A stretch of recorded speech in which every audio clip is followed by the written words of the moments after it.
उत्तीर्ण पर्ने। उदाहरणको लागि जनजातिको कुरा उठ्यो, मधेसीको कुरा उठ्यो, थारूको कुरा उठ्यो, मुस्लिमको कुरा उठ्यो, महिलाको कुरा उठ्यो, अरूका कुराहरू उठे। तर सरकारवालाको स्प्रिङ बोर्ड मात्रै भयो ती मुद्दाहरू। फलस्वरूप के भयो, तल जनसमुदाय चाहिँ अझ उत्पीडनमा जानुपर्ने, मानसिक रूपमा चाहिँ तिम्रो नेतृत्वको कारणले त हो नै भन्ने मेसेज तल दिदिने, अनि तलको समुदायलाई प्रयोग गरेर अनि त्यसलाई चाहिँ व्यक्तिगत स्वार्थमा ती मुद्दाहरू चाहिँ दुरुपयोग गरिदिने, यावत कुराहरू गरिदिनाले गर्दा उत्पीडित वर्ग अझ उत्पीडनमा गयो। अनि उत्पीडित वर्गलाई टेकेर उत्पीडित वर्गभित्रको अवसरवादी तबकाले आफ्नो वैयक्तिक फाइदाको लागि चाहिँ सरकारवालालाई चाहिँ बेच्यो। त्यसले गर्दा अझ उनीहरू उत्पीडनमा जाने खतरा चाहिँ बढेर गयो। यो चाहिँ एउटा गम्भीर सैद्धान्तिक प्रश्न सबै सामान्यतया सबै जाति जनजातिको र दुर्गम उत्पीडितको हकमा, सामान्यतया विशेषतया थारूहरूको हकमा, किन अब हामी थारूहरूकै सन्दर्भमा आज कुरा गरिरहेका छौँ। अब मैले देख्दाखेरि यी सबैभन्दा पनि उत्पीडनमा त दलित समुदाय परिराखेको छ। 14-15% जनसङ्ख्या छ हाम्रो दलितको, कत्रो उत्पीडन छ। महिलाहरूको माथि उत्पीडन पनि त्यत्रै छ, हामी देखिरहेका छौँ। तर हामीले यो विषयलाई उठान मात्रै गरेका छौँ, यो विषयलाई कसरी सम्बोधन गर्ने भन्ने निकासतिर चाहिँ हामी जवाफदेही भएर लागेका छैनौँ। अब हामी व्यक्तिगत रूपमा मेरै कुरा गर्दाखेरि पनि यो सबै उत्पीडनको जुन बनोट थियो, नेपाली समाजको मनोबनोट जुन थियो र उत्पीडनका विविधताहरू जे थिए, ती कुराहरूलाई हृदयगम गर्न हामीलाई नै पनि गाह्रो भइरहेको थियो। तर यो 15-20 वर्षको अन्तरालले हामीले सबै जनसमुदाय जो खास गरी उत्पीडनमा परेको जनसमुदाय छ त्यो विषयलाई ठिकसँग अब अहिले बुझ्न थालेका छौँ। कहाँ कसलाई कसरी दुखेको छ भन्ने कुरा अब हामीले दिमागमा ल्याइसकेका छौँ। तर हामी नीति निर्णयको ठाउँमा छैनौँ। हाम्रो ठाउँबाट जति गर्नुपर्ने, जति गर्न सक्छौँ, तपाईँहरूले निष्फिक्री हामीलाई सम्झे हुन्छ। हामीहरू तपाईँहरूसँगै छौँ, तपाईँहरूको पक्षमै छौँ, कुनै फरक पर्दैन। जुनसुकै मुद्दा किन नहोस्, झण्डा जलाएको मुद्दा होस्, रेशम चौधरीको मुद्दा होस्। मैले भनेको पनि थिएँ, रेशम चौधरीलाई म आफै जेलमा गएर भेटेँ, उनले मसँग भेट्न खोजेका थिए। तर त्यो कुरा मैले बाहिर ल्याउन सकेको थिइनँ, किनभने अघि हाम्रो मित्रले जो भन्नुभयो, थारू समुदायमाथि परिवेश मिलाएर जे आरोप लगाइयो त्यसले गर्दा कोही पनि हाम्रो लागि बोल्न तत्पर छैन भन्ने उहाँको मूल्याङ्कन एकदम ठिक थियो। तर म कहाँ र प्रखर ढङ्गले यो विषयलाई उठाउन थालेँ भने रञ्जन कोइरालाले त मुक्ति पाए त। रञ्जन कोइराला जुन अपराधसँग जोडिएका थिए, अदालतले पुनरावलोकन गर्न सक्दो रहेछ नि त। जब अदालतले न्यायिक फैसलामा पुनरावलोकन गर्न सक्छ भने, त्यो केसमा सक्छ भने यो केसमा किन सक्दैन भन्ने कुराले मेरो दिमाग चाहिँ स्ट्र्याक गरेको कुरा सत्य छ। र त्यसपछि म बोल्न थालेको छु। यो बोल्नको लागि मलाई पृष्ठभूमि कहाँबाट आएको थियो भने फेरि रौतहटको प्रकरणले यो पृष्ठभूमि ल्याइरहेको। जो प्रहरी अधिकारीलाई उनीहरूले त्यहाँ हत्या गरेका छन् वा प्रपञ्चमा पारेर उनलाई त्यहाँ मारिएको छ, के हो त्यसको त अब सही सत्य कुरा अलि विस्तृत ढङ्गले हामीले पनि हेर्नुपर्छ। तर रौतहट प्रकरणमा जोडिएको अधिकृत त्यहाँ गएर मारिएको भन्ने देखिएको छ।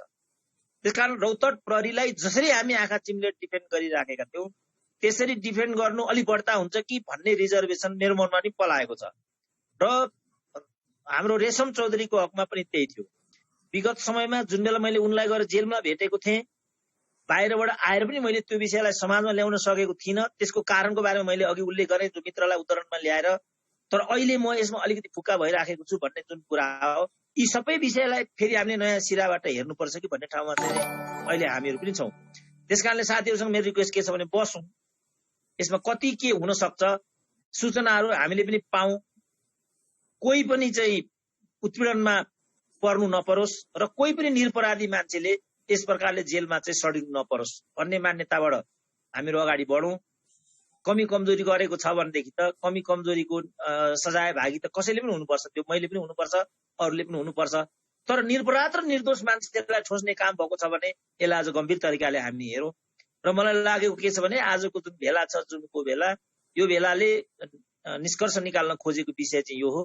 त्यो निष्कर्ष निकाल्ने कुरामा हामीहरू एक ठाउँमा आउँ र कसैलाई पनि अन्यायको शिकार हुन नदिउँ भन्दै फेरि एकपल्ट जे मौका आज साथीहरूले मलाई सम्झेर दिनुभएको छ त्यसको लागि थारू कल्याणकारीलाई म आफ्नो अन्तर्हृदयबाट धन्यवाद दिन चाहन्छु। आवश्यक पऱ्यो भने फेरि जोडिने गरी म आफ्नो विचारलाई यहाँ विश्राम दिन चाहन्छु। धन्यवाद। धन्यवाद डाक्टर साहब। उहाँले जुन आफ्नो सन्दर्भिक विचारहरू अब राख्नुभयो। अब म पूर्व मन्त्री नेता नेपाली कांग्रेसका सुरेन्द्र चौधरीजीलाई आफ्नो विचार र धर्ना राखिदिनको लागि अनुरोध गर्दछु। अनम्युट गरौँ, अनम्युट गर्नुहोस् मान्यजी, अनम्युट गर्नुहोस्।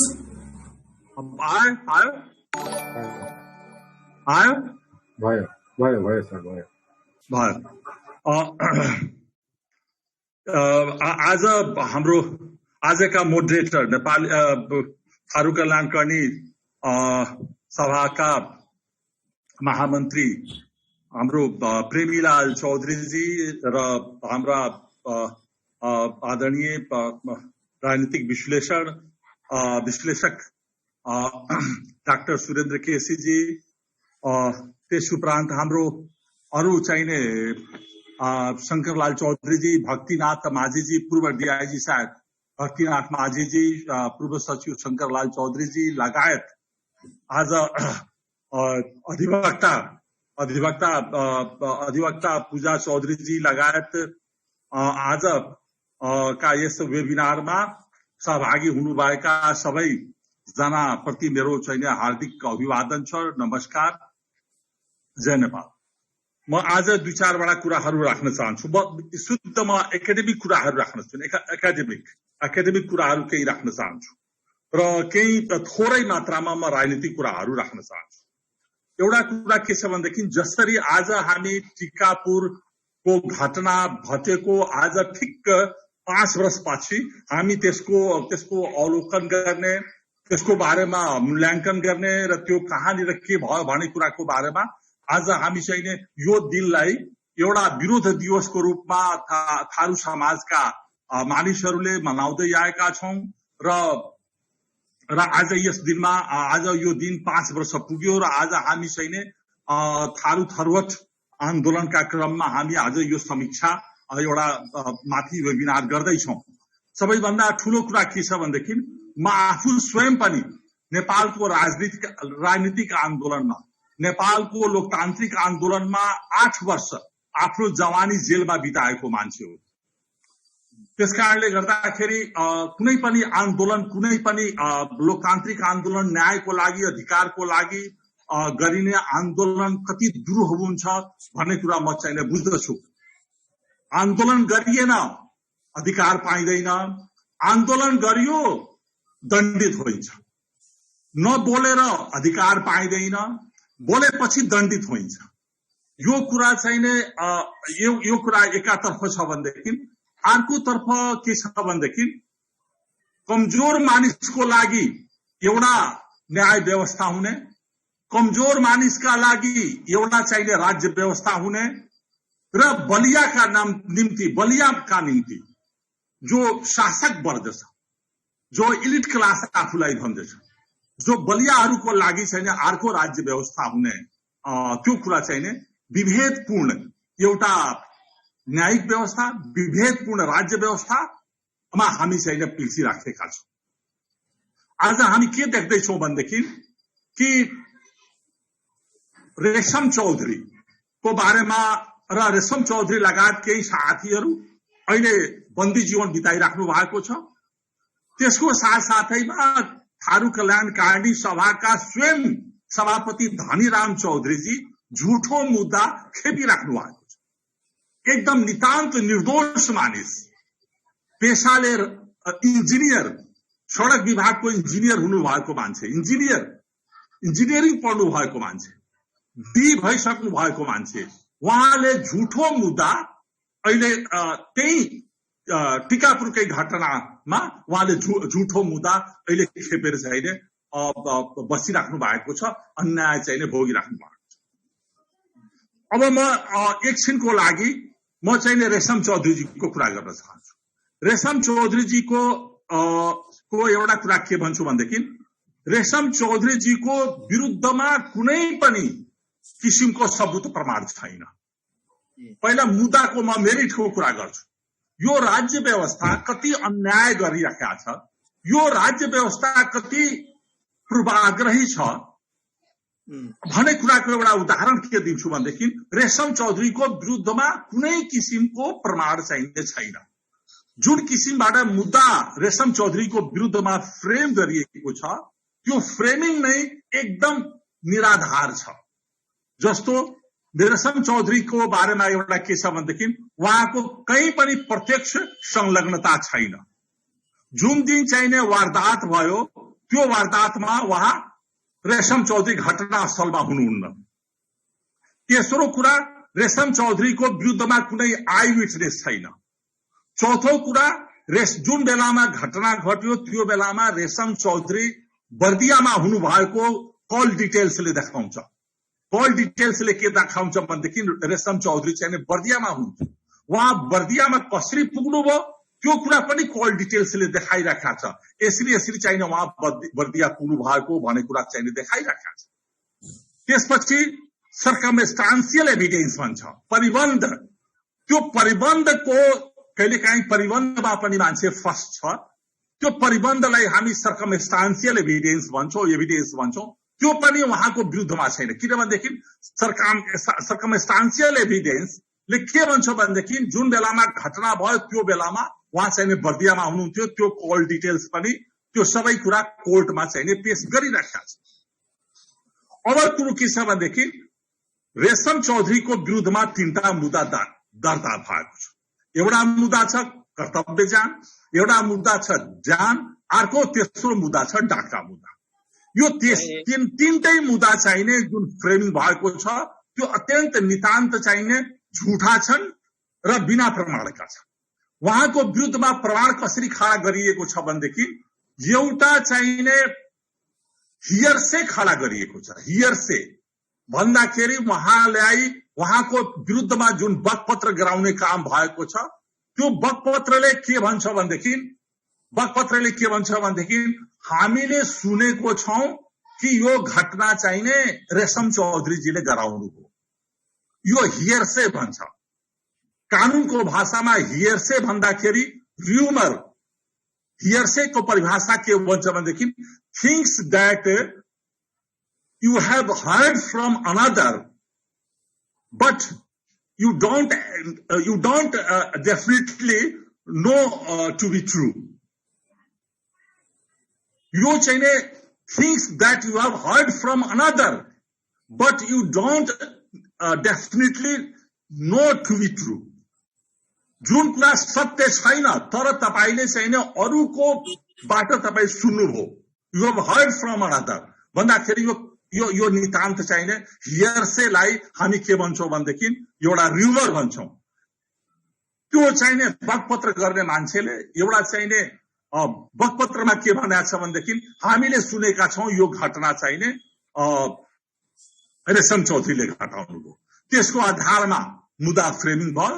फ्रेमिङ भएर उहाँमाथि मुद्दा चल्यो।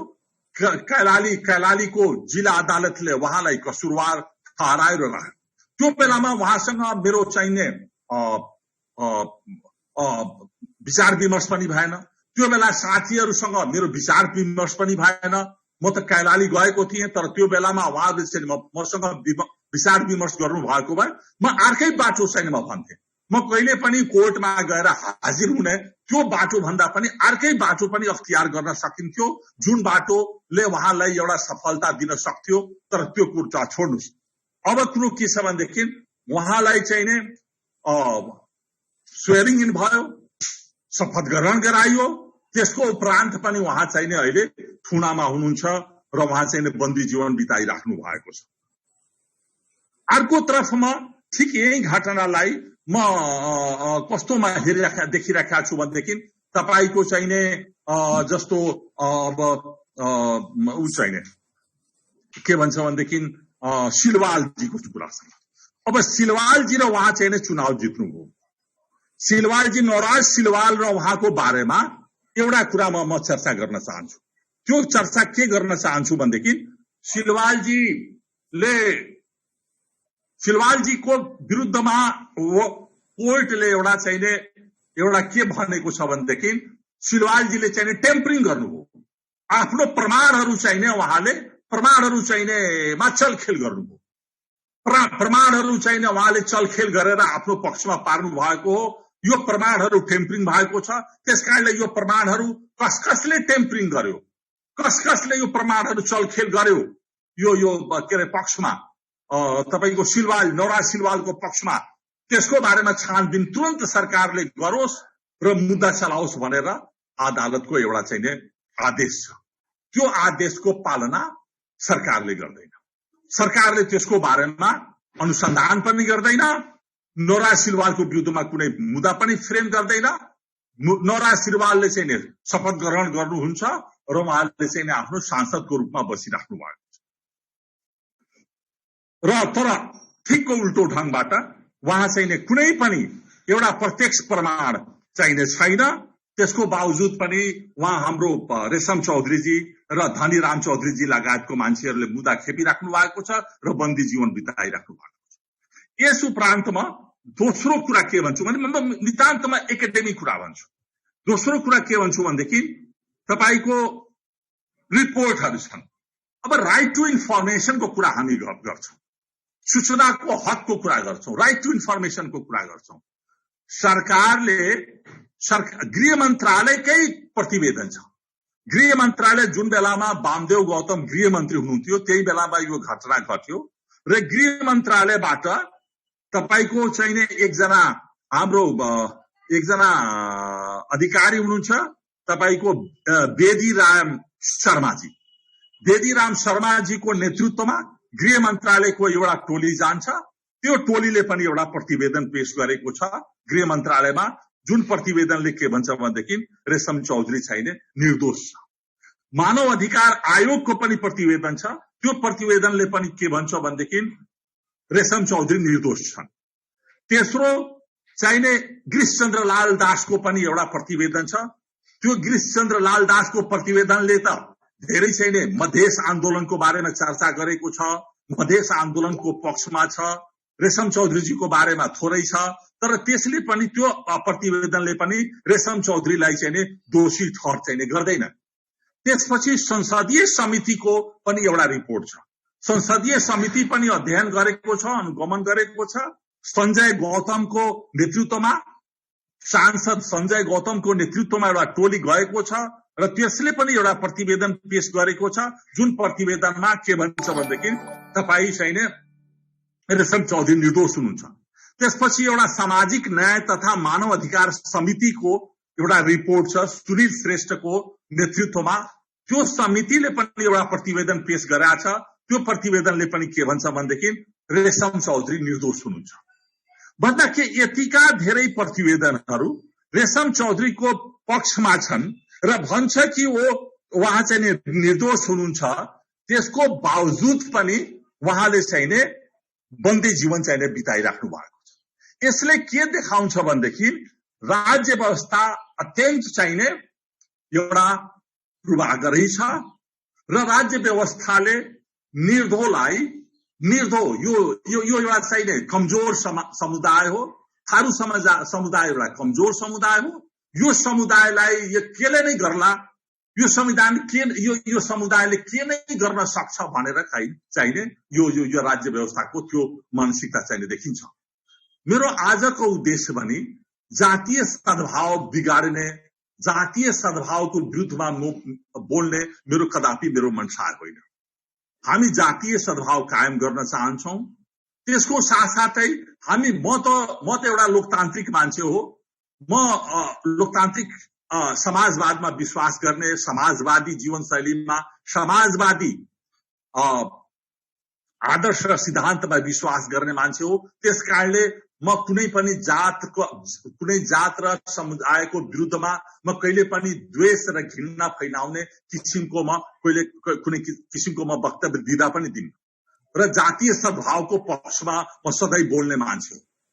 टिकापुरमा जुन घटना भयो, जुन एसएसपी मारिनु भयो, जुन त्यसपछि 8 जना कतिजना पुलिस कर्मीहरू मारिए, त्यो घटना पनि अत्यन्त अप्रिय घटना भयो। त्यो पनि निन्दनीय घटना भयो। त्यो घटना पनि राम्रो घटना भयो भनेर म कदापि भन्दिनँ। त्यो घटनाको छानबिन हुनुपर्छ। निर्दोष मान्छेमाथि जो दोषी मान्छे छ त्यो दोषी मान्छेमाथि कारबाही हुनुपर्छ, तर निर्दोषलाई फसाउने काम गर्नु हुँदैन। त्यो घटनाको बारेमा तर कुरो के छ भनेदेखि त्यो घटना कसले घटायो भन्ने बारेमा पनि तपाईको संसदमै जुन दिन घटना घट्यो म आफै खुद चाहिने म संसदमा थिएँ त्यो बेलाको गृहमन्त्री वामदेव गौतमले संसदमा एउटा वक्तव्य दिनुभएको छ।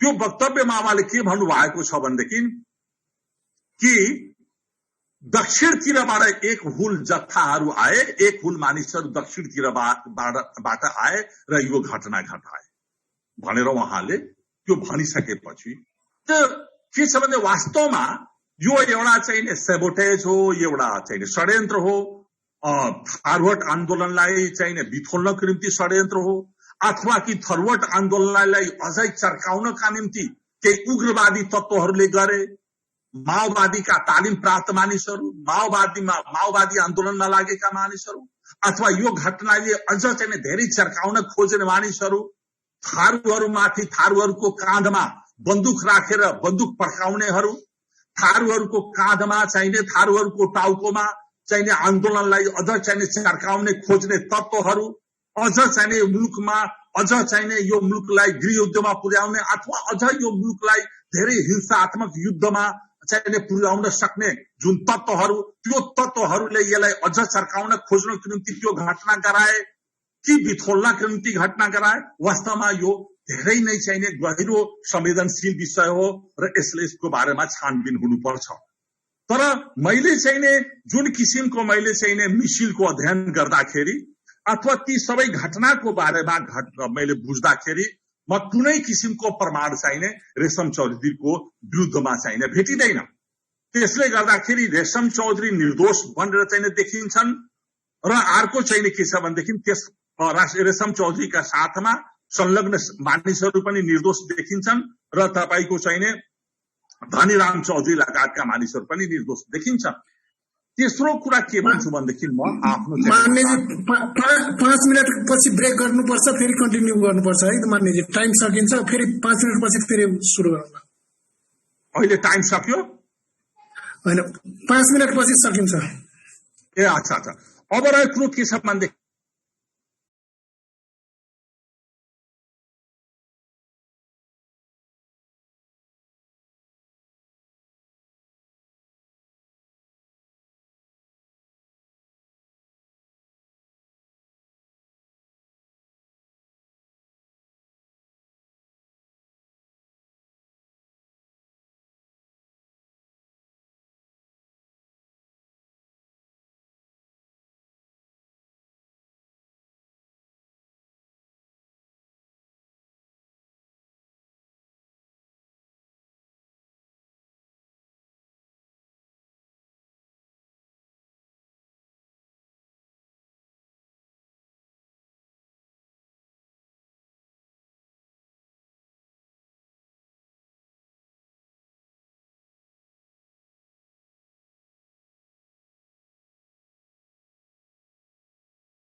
सम्पर्क हुनु भएर कि क्या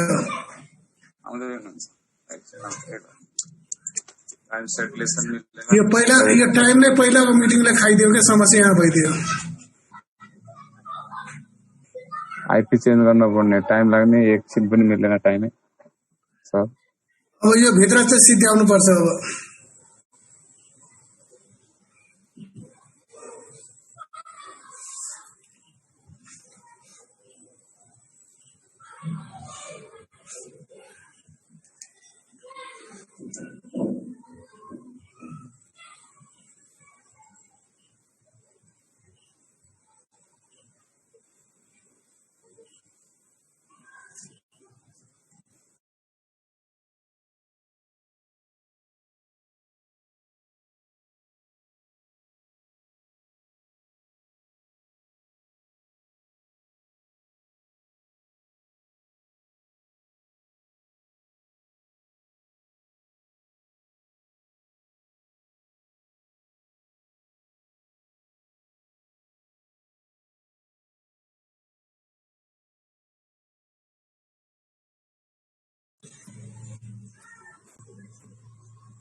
राजनीतिक मुद्दा हो भनेर खारिज भएको प्रचण्डहरू सबैभन्दा त यो मुलुकमा प्रचण्डहरू हुन् बाबुराम भट्टराई हुन् उहाँहरूले चाहिँ जातीय राज्य बाँडेर हिँड्नुभयो आज उहाँहरू चाहिँ चोखिनु भयो जातीय राज्य बाँडेर हिँड्ने चाहिँ प्रचण्डहरू नै हुन् र बाबुराम भट्टराईहरू हुन् सारालाई जातीय राज्य बनेर दिने 17,000 मानिसहरू यो मुलुकमा मरे तर सबैको चाहिँ के छ भनेदेखि राजनीतिक मुद्दा चाहिने सबैले राजनीतिक मुद्दा बनाएर सबै चाहिने के छ भने उन्मुक्ति पाउनु हो। तर के छ भनेदेखि आफ्नो चाहिने नागरिक अधिकारको लागि, सिभिल राइट्सको लागि कुनै पनि आन्दोलनलाई राजनीतिक मुद्दा तब हुन्छ जब त्यो चाहिने कुनै पनि आन्दोलन भनेको प्राइभेट मोटिभ होइन, पब्लिक मोटिभ हो। जुन थारू र थरुवट आन्दोलन थियो टिकापुरको, त्यो पनि एउटा पब्लिक मोटिभ हो, प्राइभेट मोटिभ होइन। यो कुरा हामीले बुझ्नुपर्छ। त्यसले गर्दाखेरि त्यो घटना राजनीतिक घटना हो, कुनै न कुनै रूपमा त्यो राजनीतिक घटना हो। किनभनेदेखि कुनै घटना जस्तो के छ भनेदेखि तपाईले बाबुराम भट्टराईले गरेका कुराहरू, प्रचण्डले गरेका कुराहरू, त्यत्रो मान्छेहरू मरिए, चाहे राजा महेन्द्रमाथि नै बम फालियो, त्यो मुद्दामै बीपी कोइराला हुनुहुन्थ्यो, तर बीपी कोइरालाले उन्मुक्ति पाउनुभयो। उहाँले उन्मुक्ति पाउनुभयो, किन पाउनुभयो भनेदेखि त्यो चाहिँ प्राइभेट मोटिभले गरेको कुरा होइन, पब्लिक मोटिभले गरेका कुरा हो।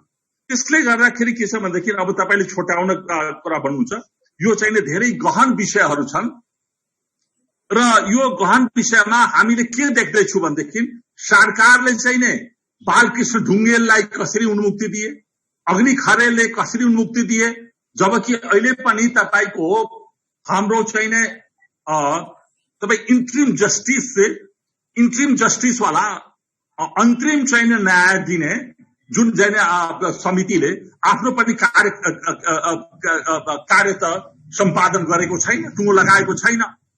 तर अन्तरिम न्याय दिने व्यवस्था अहिलेसम्म टुङ्गो लाग्दा नलाग्दै अहिले हामी के देख्यौं भनेदेखि बालकृष्ण ढुङ्गेल जो अदालतको कन्भिक्टेड थिए उनले उन्मुक्ति पाए, अग्नि खरेलहरूले उन्मुक्ति पाए।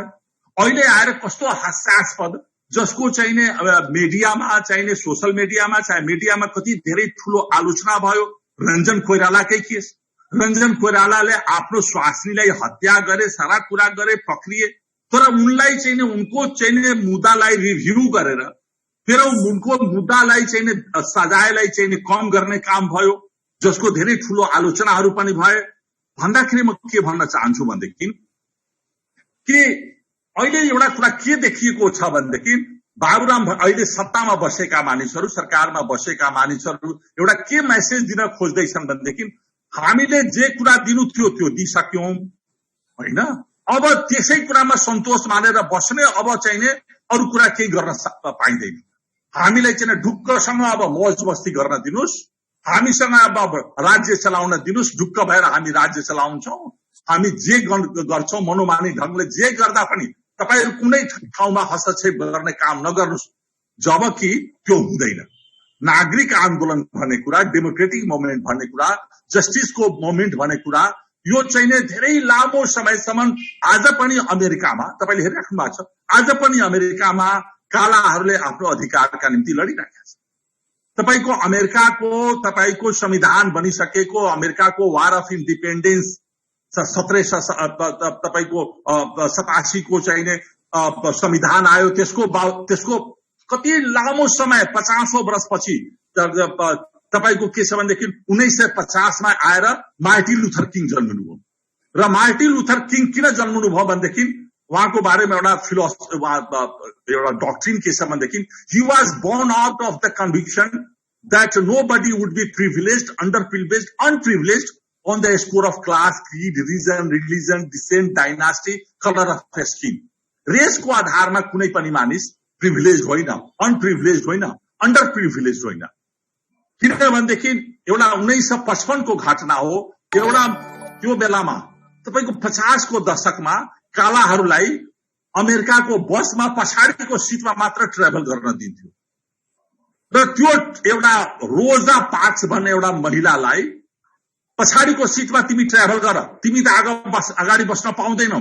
जस्तै गान्धी महात्मालाई चाहिँ दक्षिण अफ्रिकामा चाहिँ दुर्व्यवहार गरियो, ठिक त्यस्तै किसिमबाट 1955 को डिसेम्बरमा तपाईको अल्बामा भन्ने ठाउँमा एउटा रोजा पार्क्स भन्ने महिलालाई के भन्नु भनेदेखि तिमी काला भएर तिमी अगाडिको सिटमा ट्राभल गर्न पाउँदैन, तिमी त पछाडिको सिटमा गएर बस भनेर भन्दाखेरि उनले मानिनन्। उनले म त पछाडिको सिटमा जान्न भनेर भन्दाखेरि पुलिसले अरेस्ट गर्यो।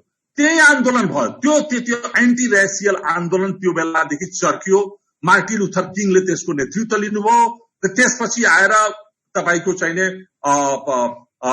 एउटा तपाईको चाहिने सिभिल राइट्स एक्ट 1967 को सिभिल राइट्स एक्ट बनेपछि त्यो आन्दोलन चाहिने बन्द भयो। सिभिल राइट्स एक्ट अफ 1967 भन्छ अमेरिकाको।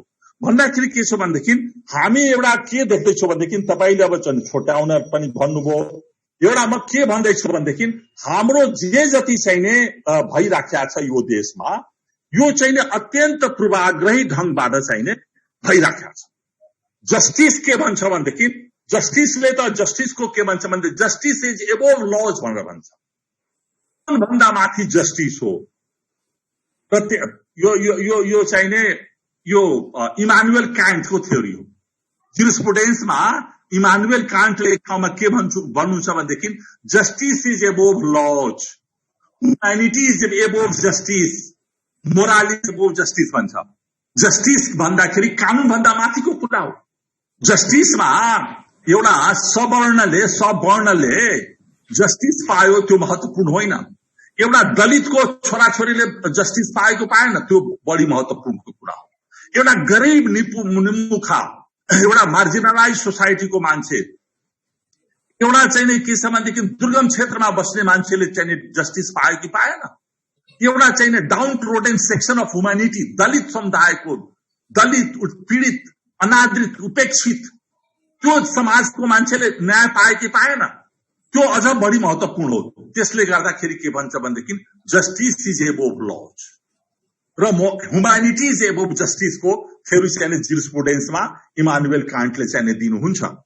र अर्को कुरा के भन्छ भनेदेखि जस्तो एउटा चाहिँ घटना तपाईले चाहिँ एउटा चाहिँ कुरामा अर्को चाहिँ म के भन्छु भनेदेखि तपाईको अब यो चाहिँ एकदम शासकीय चारित्रमा गणतन्त्र आयो, पञ्चायती व्यवस्था सकियो, राजतन्त्र सकियो, गणतन्त्र आयो, संघीय गणतन्त्र आयो, के आयो।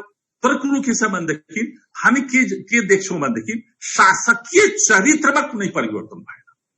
शासकको चरित्रमा कुनै परिवर्तन भएन। यो सबैभन्दा महत्त्वपूर्ण। कानून भन्दा पनि एउटा अन्तरात्माको पनि कानून हुन्छ। अन्तरात्माको कानून पनि हुन्छ। एउटा 1947 कति मिनट अझ बाँकी छ, कति मिनटमा टुङ्गाउनु पर्छ भन्नुहोस् त। अब यो 10 मिनट भित्र टुङ्गाउनु पर्छ न फेरि लाइन हुन्छ। ल म त्यो टुङ्गाउँछु तपाईलाई चाहिँ एउटा चाहिँ तपाईले घटना एउटा के भन्छु भन्दै अब निकास के हुन सक्छ त अब आगामी निकास के हुन सक्छ के गर्दा हुन्छ भनेर हिसाबमा अब जानु पर्छ। अब निकासको बारेमा भन्छु। अब चाहिँ के छ भनेदेखि एउटा म 10 मिनट भित्रैमा तपाईको सारा कुराहरू टुङ्गाउँछु। एउटा कुरा के भन्छ भनेदेखि तपाईले चाहिँ गान्धी महात्माको बारेमा एउटा कुरा भन्छु। गान्धी महात्माजी के गर्नुभयो भनेदेखि 1945 मा उहाँ चाहिँ चम्पारण जानुभयो। चम्पारणमा सत्याग्रह सुरु गर्नुभयो। उहाँ चम्पारणमा भितिहारबाट चम्पारणमा उहाँ गइसकेपछि उहाँलाई के गरे भनेदेखि मजिस्ट्रेटले चम्पारण छोडेर जाऊ, तिमी अब चम्पारणमा बस्न पाउँदैनौ भनेर मजिस्ट्रेटले उहाँले चाहिँ चम्पारण छोडेर जान भने। गान्धीजीले चम्पारणबाट छोडेर जान चाहनु भएन। उहाँले भन्नुभयो म चम्पारण छोड्दिन। त्यसपछि मजिस्ट्रेटले के गर्यो भनेदेखि गान्धी महात्मालाई समातेर त्यसलाई थुनामा राखे र उहाँले 100 रुपैयाँ दण्ड गरे। 100 रुपैयाँ दण्ड गरेपछि गान्धी महात्माजीले के भन्नुभयो भनेदेखि मेरो जमानत लिने पनि कोही छैन, 100 रुपैयाँ पनि मसँग छैन, तिम्रो कानूनले मलाई 100 रुपैयाँ दण्ड गर्न भन्छ भनेदेखि मेरो म भित्रको पनि अन्तरात्माको कानून हो। मेरो अन्तरात्माको कानूनले के भन्छ भनेदेखि तिम्रो अन्यायपूर्ण व्यवस्थालाई म विरोध गर्छु र त्यो तिम्रो अन्यायपूर्ण व्यवस्थालाई म स्वीकार गर्दिन र म चाहिँ जेल जान्छु, जेलमै बस्छु, तर तिम्रो चाहिँ अन्यायपूर्ण व्यवस्थालाई टलरेट गर्दैन। यो मेरो अन्तरात्माको कानूनले भन्छ।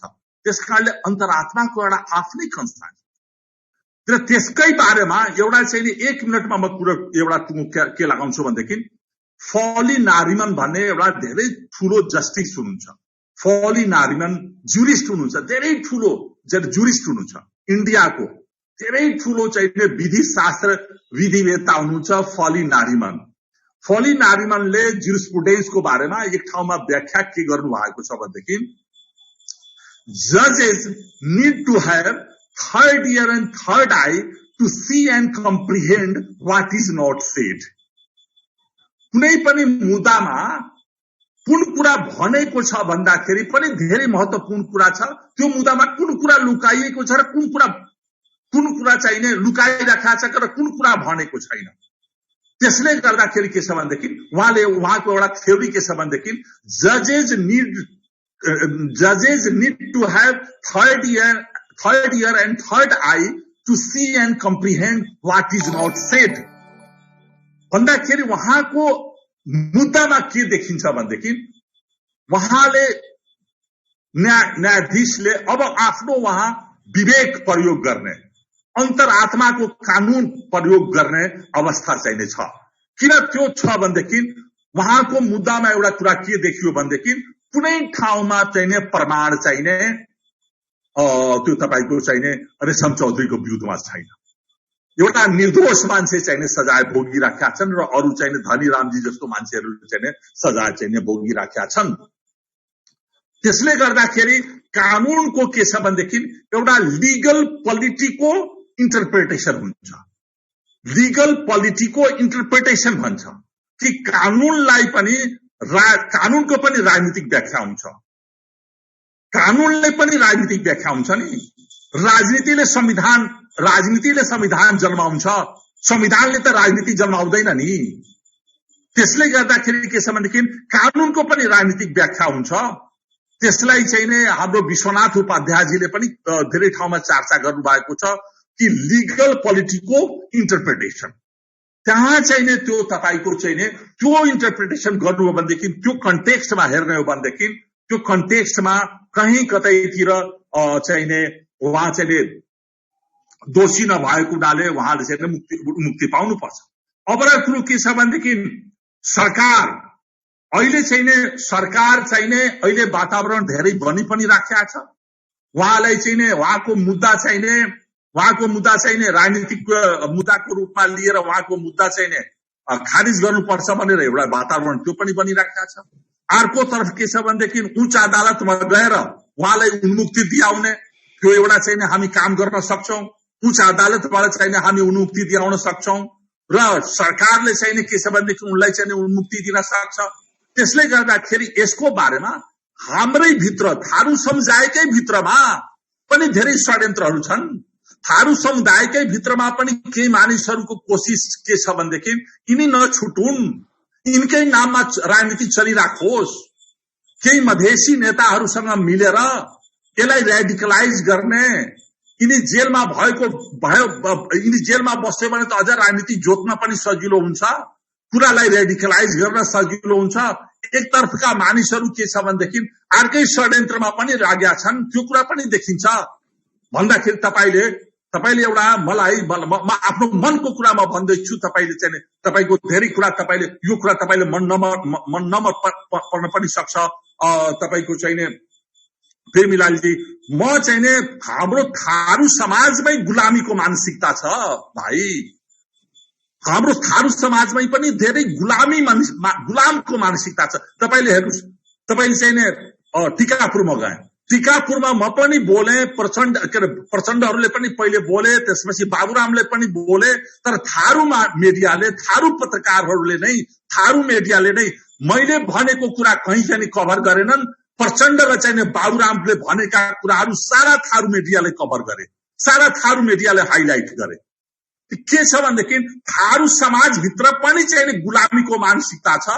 यही चाहिँ बाबुराम भट्टराई, यही चाहिँ प्रचण्डले मुक्ति दिन्छ भनेर एक थरीका मानिसहरू चाहिँ उनैको चाहिँ हाली मोहालीमा लागिराख्ने, हाम्रो चाहिँ एउटा नागरिक समाजको निर्माण नगर्ने, एउटा निष्पक्ष चाहिने, एउटा के छ भनेदेखि ऱ्यासनल चाहिने खडा नगर्ने, एउटा वातावरण नबनाउने। सरकारलाई वातावरणको निम्ति त एउटा ऱ्यासनल चाहिने हामीले खडा गर्नुपर्छ नि, र एउटा चाहिने वातावरण हामीले बनाएर चाहिने उहाँलाई मुक्ति दिन हामी चाहिँ सक्छौं नि। त्यसले गर्दाखेरि के छ भनेदेखि यसलाई अझ चाहिने अब फर्दर, अब अगाडि चाहिने, अब यो मुद्दालाई धेरै पोलिटिसाइज गर्ने काम चाहिँ हामी नगरौँ। हामी चाहिँ के भन्छौँ भनेदेखि एउटा वातावरण बनाऊ जसले गर्दाखेरि उनी चाहिँ नि एउटा सरकारबाट पनि उन्मुक्ति पाउन सक्छन्, म धेरै विश्वास म गर्दछु। र अर्को चाहिँ के छ भनेदेखि उच्च अदालतले पनि उहाँको मुद्दामा चाहिँ नि उहाँले न्याय गर्न सक्छन् भन्ने कुरा चाहिँ मैले चाहिँ देखेका छु। अर्को कुरा अब एउटा कुरा के भन्छु भनेदेखि तपाईले चाहिँ नि कि हेलो टाइम हजुर के भन्नुभयो हजुर होइन त्यो म अब टुङ्गला म भन्दैछु। त्यसले गर्दाखेरि के छ भनेदेखि यसमा अब चाहिँ नि अब पनि तर यसको साथसाथैमा अन्तमा एउटा कुरा के भन्न चाहन्छु भनेदेखि कि हामी थारू समाज एउटा आफै पनि बलियो समाज हो। हामी आफ्नो अधिकारका कुरा गर्छौं। हामी कुनै अर्को समाजको विरुद्धमा हामी घृणा फैलाउने, कुनै समाजको विरुद्धमा, पहाडी समाज चाहे तपाईको मधेसी समाज होस् चाहे अरू कुनै समाज, चाहे बाहुन क्षेत्रीको विरुद्धमा हाम्रो घृणा फैलाउने हाम्रो उद्देश्य होइन। हामी त के भन्छौं भनेदेखि हामीले न्याय कसरी पाउने त्यो महत्त्वपूर्ण कुरा हो। त्यसले गर्दाखेरि के छ भनेदेखि अब हामीले चाहिँ नि मेचीदेखि महाकालीसम्म एउटा वातावरण बनाऊ। त्यो वातावरण बनाउनमा पनि तपाईहरुले म साथ दिन्छु।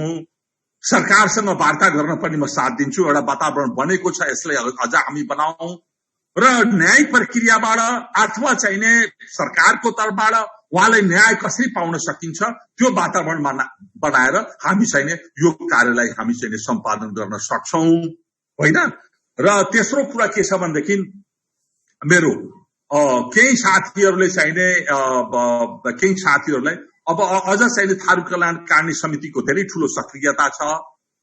धेरै सृजनात्मक क्रिएटिभ कामहरू पनि गर्नुपर्ने छ। हाम्रो चाहिँ थारू कल्याणकारिणी सभा सबैले पत्याएको क्रेडिबल संस्था हो, सबैले पत्याएको विश्वसनीय संस्था हो। यसको इतिहास पनि छ। थारू कल्याणकारिणी सभाको एउटा इतिहास छ। केवल चौधरीजीदेखि लिएर अहिलेसम्मको धेरै लामो चाहिँ इतिहास छ। त्यसले गर्दाखेरि थारू कल्याणकारिणी सभालाई कमजोर बनाएर अर्को कुनै चाहिँ राजनीतिक मनसाय राखेर थारू कल्याणकारिणी सभाकै विरुद्धमा षड्यन्त्र गरेर थारू आन्दोलन कुनै सफल हुँदैन।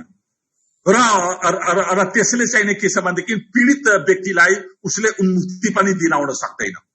हामीले घुर्क्याएर हामीले खाली घुर्क्याउने काम पनि गर्नु हुँदैन। हामीले खाली घुर्क्याउने काम चाहिँ गर्यो भने पनि त्यो पनि राम्रो काम होइन। हामी सही ढंगबाट आफ्नो कुरालाई राख्नु पर्यो। राइट पर्सपेक्टिभमा हामी आफ्नो कुरा राख्नु पर्यो। हामीले सृजनात्मक काम, क्रिएटिभ काम गर्नु पर्यो। त्यो क्रिएटिभ काममा र वातावरण बनाउने काममा म चाहिँ थारू कल्याणकारिणी सभालाई म साथ दिन्छु र छिट्टै नै म विश्वास राख्छु कि रेशम चौधरीजीले छिट्टै चाहिँ उन्मुक्ति पाउनुहुन्छ, धनीराम चौधरीजीले छिट्टै अनुमुक्ति पाउनुहुन्छ भन्ने कुरामा पनि विश्वास गर्छौं। र अन्तमा आजको वेबिनारमा तपाईको चाहिँ वेबिनार कार्यक्रममा तपाईहरु चाहिँ हामीले सहभागी गराउनुभयो, हामीले चाहिँ आफ्नो कुरा राख्नु दिनुभयो, त्यसको लागि धेरै धेरै धन्यवाद दिँदै म आफ्नो कुरोलाई यही टुङ्गो लाग्छु। धन्यवाद, नमस्कार, जय नेपाल। ल धन्यवाद हाम्रो पूर्व मन्त्रीज्यूलाई। अब हाम्रो निमन्त्रणा स्वीकार गरी